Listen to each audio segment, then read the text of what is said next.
Barbie, Ishtar, and the Smashed Babies. Could a doll from the 1950s and a Hollywood movie be connected to an ancient Mesopotamian goddess and to the end times? Could there actually be a dark mystery behind Barbie? This is Jonathan Cahn, and it's time for an expose.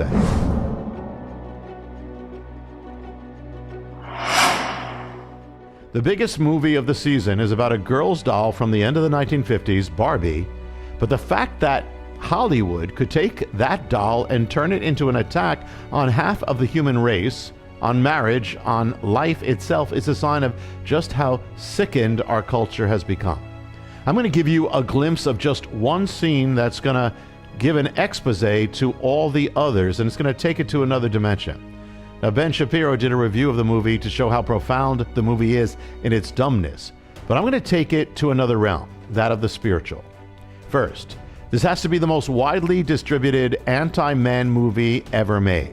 Never before has there been a major motion picture directed at children, girls, to the effect of indoctrinating them against men. Just a few years ago, this motion picture could not even be made as a children's movie. But it shows you how rapidly our culture is changing, or rather deteriorating. What kind of movie it actually is going to be revealed in the text from its actual dialogue. I'm going to read it. It comes from the lips of Barbie herself. She says this: "By giving voice to the cognitive dissonance required to be a woman under the patriarchy, you robbed it of its power." Let me say that again. By giving voice to the cognitive dissonance required to be a woman under the patriarchy, you robbed it of its power. What kind of human communication is that? It's not. It's certainly not normal human communication. It's the kind of sentence you find in a handbook of radical feminism, or a film made by Joseph Stalin's Revolutionary Council, or the Arts for the Propagation of Marxist Doctrine. And that gives you an idea of what we're actually dealing with. Some people would say, well, the movie's just about fun, so why are you treating it so seriously? Well, that's the point. It's not about fun. If it were, you would never have such words and phrases and sentences. That reveals something very serious. When you think of entertainment and children's entertainment, the first two words that come to mind are not cognitive dissonance or the patriarchy. No, those are words that are used in propaganda and brainwashing. And yet it's aimed at your children, particularly at your daughters. And focusing it all on a doll is a brilliant way to propagandize or brainwash children. And because children are impressionable, such things do and will have an effect, as they plant seeds that will impact the future, even of our culture. What about the continual use of the word patriarchy? It's presented as something to be taken as an absolute reality. In this context, it's a buzzword employed in the writings of radical feminism as a specter responsible for all the evils in the world. It's a word used by radical feminists, many of whom hate men, and that it's used over and over again in this movie is no accident, because the movie depicts men as evil or dangerous. At best, they're presented at the beginning just as jerks, useless, inferior creatures with no real purpose. And then, after experiencing the, quote, real world, the men, the evil creatures that they are, begin to take over Barbie land. The men brainwash the women into submission, into being wives, as in marriage, which radical feminism views as something to be destroyed, or agreeable girlfriends, another evil. Why? Because men are evil. That's what men do. Men must be defeated. In this movie, the idea of men and women actually loving each other or needing each other or complementing each other is an anathema. Marriage is rejected for the sake of the sisterhood. Women must separate themselves from men in favor of being with women. Thus, women are not to need men, as they can fulfill all the functions of manhood by themselves without men. And men likewise are not to need women, as they can presumably fulfill all the functions of womanhood by themselves without women. Now imagine a movie aimed at boys that depicted women as inferior, useless, and evil creatures that had to be conquered, and boys or men had to separate themselves from them. What would be the reaction? And yet Hollywood is vilifying half of the human race, and it's okay? So the victory here is when the women conquer the men. How do they do it? By manipulating them, because men are not only prone to evil, but to extreme stupidity. into fighting each other, since men are always ready to explode into violence. And all this is a common technique of propaganda films. Communist propaganda presents capitalists as the problem, antagonists bent on evil. Give them an inch, they'll take over the world, and they'll oppress and subjugate the common people, the proletariat. In Nazi propaganda, the problem is the Jews, who are also bent to evil.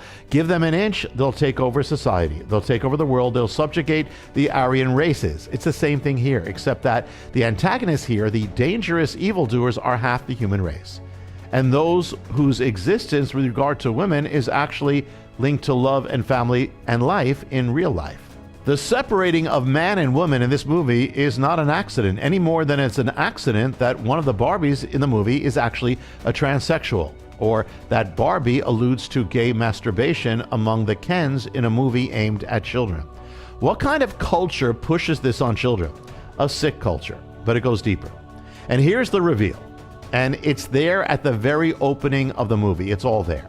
The movie opens up with a scene of girls playing with baby dolls. The narrator says that since the beginning of time, girls have played with dolls. But, note the word but, leading into the idea that there's a problem in this. What is the problem? She says, but the dolls were always and forever baby dolls. Always and forever. Baby dolls are now a problem. And they were an endless, relentless, interminable problem. Just as important are the visuals. The girls are shown with dolls, caring for them as would their mothers, holding them, nurturing them, feeding them, combing their hair. And interestingly, the girls appear unhappy, somber, or miserable, as if they're engaged in an act of slavery that they're forced to be part of. Which is interesting because the scene depicts girls playing with dolls. Note the word playing. You play because you want to play. It's something enjoyable, something you want to do, fun. But the film inverts that and depicts the play as slavery, another subtext of radical feminism. And something else. The opening is taken from Stanley Kubrick's science fiction 2001: A Space Odyssey. That opening. What does that opening scene focus on? Apes. Look at the apes here as they wake up. So the girls now wake up. So now the little girls are put into the place of apes. It's not an accident. It's not incidental. It's central to the scene and to the message. The girls are as apes. In Kubrick's film, the apes represent the primitive. So in Barbie, girls who play with baby dolls are represented as primitive, unenlightened. In other words, motherhood is primitive. Women as mothers, mother and child, it's a primitive, unenlightened, negative state. Again, the doctrines of radical feminism. In Kubrick's movie, to answer the primitive state, an object appears, a monolith, an upright, rectangular stone slab. The apes are puzzled, disturbed, in awe. It's there to change them away from their primitiveness, their lowly state. So to answer the primitive state of women, as in motherhood, an object appears as a monolith, but it's Barbie. She stands above them as a colossal goddess or a towering idol of a goddess, and she's there to transform them from their primitive state, linked to motherhood. In 2001, the apes cautiously approach the object, touch it, and back away. In Barbie, one of the girls, or primitive ape people, cautiously approaches the object, just like the apes, touches the leg of Barbie, and backs away. In 2001, the effect of the object is to transform the ape away from primitiveness, apeness, into enlightened apes, and the enlightened apes use bones to kill other apes. But in Barbie, the effect is even more profound, because in Barbie, she winks at them, the girls are mesmerized and transformed by her spell. As the ape lifted up the bone to kill an animal or an ape, the one girl lifts up her baby doll that she's been caring for, and what does she do? She smashes the baby doll against another baby doll, and against the rocks, the head of the baby cracks open, explodes. You see the decapitated head of a baby against a rock, just as the ape smashed the bone into the head of a dead animal carcass. And so the baby's head is decapitated while another baby is smashed into it and onto the ground. And in every direction is an explosion of flying baby pieces. In 2001, the ape throws his stick into the air. So the girl then throws into the air, the sky, the baby. to transform it into the words Barbie. This is the opening of the movie Barbie. It's all there. In the very first scene, all that you need to know about the movie, it's all there. It's all exposed. With all its sugarcoating and pink colors and smiles, this is the ultimate spirit behind the movie. And we're going to go even deeper. We're going to expose it with something even deeper. I'm going to come back to this scene at the end, but understand it. We have to look at the mystery of Barbie. Where did she come from?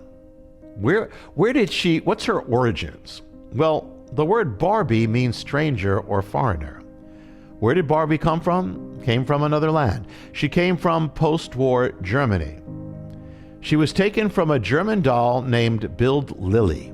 Her first appearance is a character with a fortune teller. Bild Lily was a form of a sex doll. She was even sold in sex shops. Parents considered her inappropriate for children. She flouted sexual morality. She was depicted as a sex worker, a prostitute. So Bild Lily came to America in the form of Barbie. Look at the two. Look at the pattern of Bild Lily's clothing. Now look at the pattern of Barbie's clothing when she first appeared. That's how she first appeared. It's the same outfit you see in the goddess-like image of Barbie at the beginning of the movie. You see it in the first image of Bild Lily. Yes, Barbie was based on a prostitute. Now let's go even deeper. What does Barbie have to do with an ancient Mesopotamian goddess? I wrote of this key in The Return of the Gods. When a civilization turns away from God, it doesn't become neutral or empty. When it turns away from the Spirit of God, other spirits enter into it. The principle is actually recorded in the Bible in a parable given by Jesus about a spirit that comes out of a man and then returns to the man with 7 more spirits. So, when a culture or civilization that has known God departs from God, drives his spirit out, the house does not remain empty. Other spirits enter into it, the same spirits that were cast out of it. That is the foundation of the book, The Return of the Gods. Now, one of the most ancient of these spirits that I reveal in the book is that of a goddess known in the Bible as Ashtoreth or Ashtoreth. In Sumer, she was called Inanna. In Babylon, she was called Ishtar. Ishtar was the goddess of sexuality, sexual immorality. She was always depicted as a young woman. She was depicted as a young woman on her own, independent. She was often depicted as taking roles traditionally assumed by men. She was not the goddess of marriage. She was rarely linked to marriage. Her ways were generally averse to marriage or motherhood. She was the goddess of women who were overall not married. Her ancient literature was pornographic. Mesopotamian culture was filled with her images and idols, figurines, little figures that people kept in their houses. Girls would have undoubtedly looked up to her as a model. As with Ishtar, Barbie is also depicted as an iconic young woman. She's the most widely disseminated figurine of a young woman on Earth, and since the time of the figurines of Ishtar. Her origins were that of a sex doll, as Ishtar was the goddess of sex. Ishtar was a prostitute goddess. She was the goddess of prostitutes and a prostitute herself. So Barbie was based on a prostitute doll, Bild Lily. Ishtar was depicted, instead, as a female independent of males who took on roles and functions traditionally assumed by men. So too Barbie. Ishtar was rarely connected with marriage or motherhood. So too Barbie. A prostitute weakens marriage, and so the worship of Ishtar was corrosive to marriage, and the spirit of Ishtar weakened it along with motherhood, even in our culture now, the return of the goddess. And so the coming of Barbie represents and heralds a turning away from the ideal of marriage and motherhood. And so the girls open the Barbie movie by smashing their babies. As Mesopotamian girls looked up to Ishtar as a model, so modern girls have looked up to Barbie as a model. Ishtar was famous for having a boyfriend. His name was Tammuz. Barbie is famous for having a boyfriend. His name is, of course, Cahn. Tammuz was always a secondary character, always in the shadow of Ishtar, in effect an accessory to Ishtar's mythology. Tammuz and his various incarnations were symbols of emasculated man. So Ken was always a secondary character, always in Barbie's shadow, an accessory to Barbie.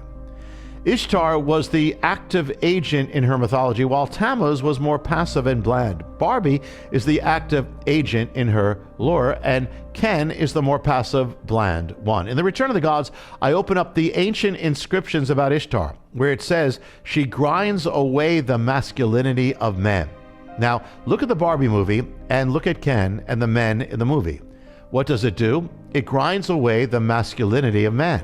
The men there are devoid of masculinity. The spirit of Ishtar inhabits our culture and seeks exactly this, to grind away the masculinity of men and the femininity of women. Ishtar dominates and subjugates her lovers. She even destroys Tammuz. In the movie Barbie, Ken is vanquished along with the other men. Ishtar is depicted as defying male authority. So to the doll from which Barbie sprang, Build Lily, Ishtar sought to bend, break, and subvert conventions, roles, and moral parameters. So too did Build Lily, from which Barbie originated. What about the term and concept of the patriarchy that keeps coming up in the movie? The movie rails against the patriarchy. Ishtar, or Inanna, was the daughter of the ancient god Anu. He was the head of a pantheon of gods, a patriarchy. Ishtar, or Inanna, continually defied the authority of the patriarchy, and thus the war against the patriarchy. It was in the 1960s that America began intentionally removing God from its culture. Barbie was introduced into America just at that moment, as the 1960s were about to begin. And it was in the 1960s that her popularity skyrocketed. Ishtar was the goddess of sexuality, and it was the 1960s in which came the sexual revolution, and in which also came the dramatic weakening and destruction of marriage. The movie advocates that women be separated from men and men from women, whether it's Barbie's rejection of Ken and a marriage proposal to be with women. And the war or separation of men and women in Barbie land comes into play throughout the movie. In The Return of the Gods, I write of the spirits that accompanied Ishtar, and I share this ancient inscription, quote, "They tear away the wife from the man's embrace." Again, they tear away the wife from a man's embrace. And I write in the book, so the goddess's most dramatic return to the world would be joined to the spirits that separated man from woman and woman from man, and that would work towards the deconstruction of marriage and the disintegration of the family. So this spirit and the spirit of the goddess tears men away from women and women away from men. They take a wife from a man's embrace and a husband from a wife's embrace. So the spirit inhabiting our culture now removes men from women and women from men. In the movie, the women take up all the important roles of society and the men are separated into meaningless pursuits. So how do you remove men from women and women from men? You do it through the weakening and destruction of marriage. You do it through divorce. You do it by telling men and women they don't need each other, by telling them that the other is a hindrance to them. You do it by telling them that they can perform every role of the other. And you tell them that they can replace the other without the other. Men can replace women and the functions of women, and women can replace the functions of men. You replace them with same-sex sexuality, where men separate from women to be with men and women from men to be with women. You replace them by telling them that one can become the other or be transitioned into the other. That was Ishtar. And that is the movie Barbie. The subtext is men and women don't need each other and are actually hindrances to each other, and men should become separated from women and women from men. And the fact that you have allusions to homosexuality or transsexuality is all part of it. The movie Barbie is a manifestation of the spirit that's been indwelling, inhabiting America, increasingly since the 1960s, since the time Barbie came. Am I saying that Barbie is Ishtar? No. But I am saying that the spirit of the goddess will appear and will manifest in a multitude of manifestations. The gods were icons of their culture, and so the metamorphosis of American and Western civilization is going to manifest in the changing of its icons. Barbie is an icon and is a manifestation of that spirit and that metamorphosis. Even the movement away from the dolls of babies and little children to a doll that came from a sex toy is part of it. It represented the beginning step, the first step, the step of women away from motherhood and marriage to an existence that had no necessary connection to men. And that brings us back to that opening scene. The little girls who, under the spell of Barbie, turn away from motherhood, from caring for their baby dolls, and instead begin to destroy them. It all goes with everything else in the film. Play has a purpose. It prepares children for adulthood. Young animals engage in play based on their behaviors that they'll need as adults. So it's not an accident that girls by nature have always played with baby dolls. It's preparation for motherhood. So what does it mean to have a movie aimed at children where the girls who turn from caring for and nurturing their dolls, they begin destroying and smashing their dolls? If caring for a baby doll corresponds to the caring of a baby, then what does the smashing of a baby doll correspond to? It corresponds to the destruction of babies. It's no accident that the same generation that turned against marriage and motherhood pioneered the killing of over 60 million babies in abortion. It was only about 10 years after Barbie came on the scene that abortion on demand began in America. In the opening of 2001, the apes that have been lifted up by the monolith end up using bones to beat enemy apes to death. A kind of chilling scene.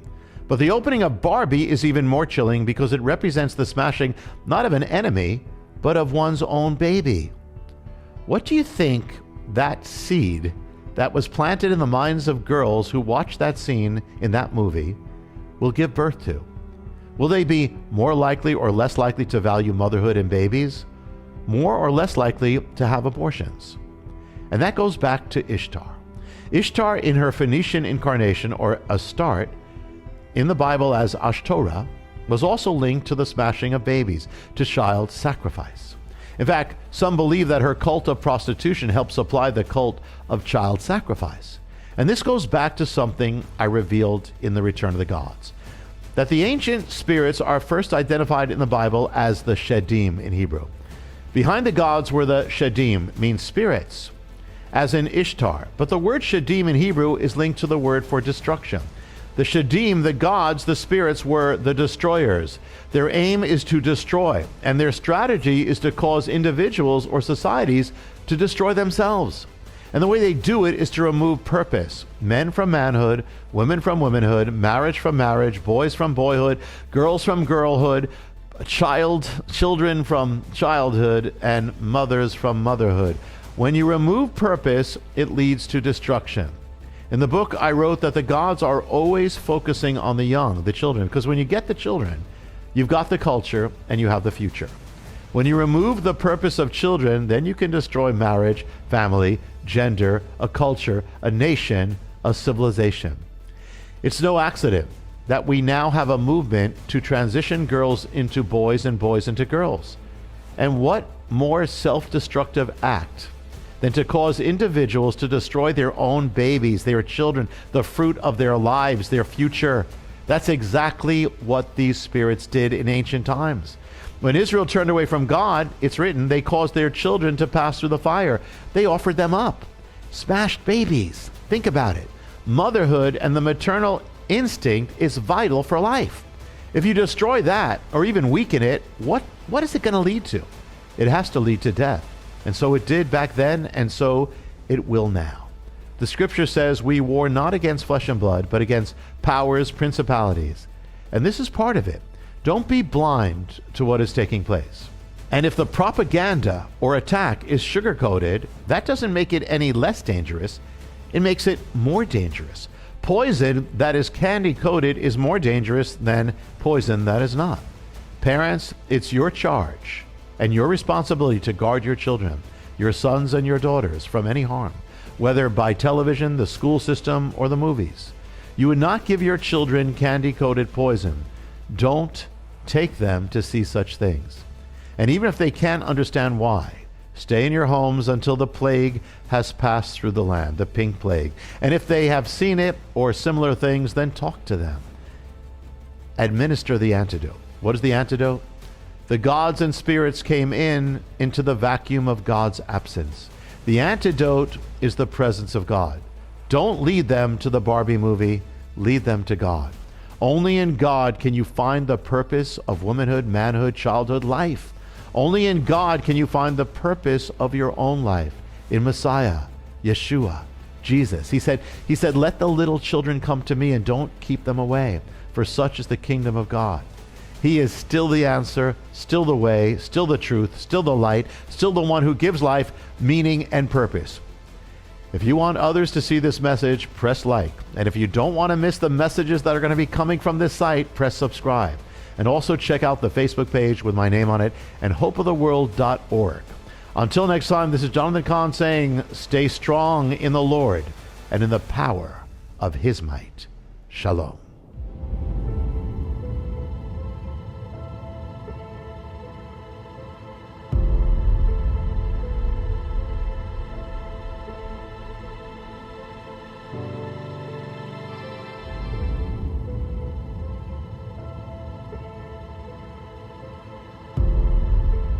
I'm Jonathan Cahn, and I hope you were blessed with the video. Make sure you hit the subscribe button and tap the bell icon so you're notified every time a new video is posted. Feel free to share your reactions with your comments and how you were blessed, and share this video with your friends. Thanks for watching, and I'll see you next time.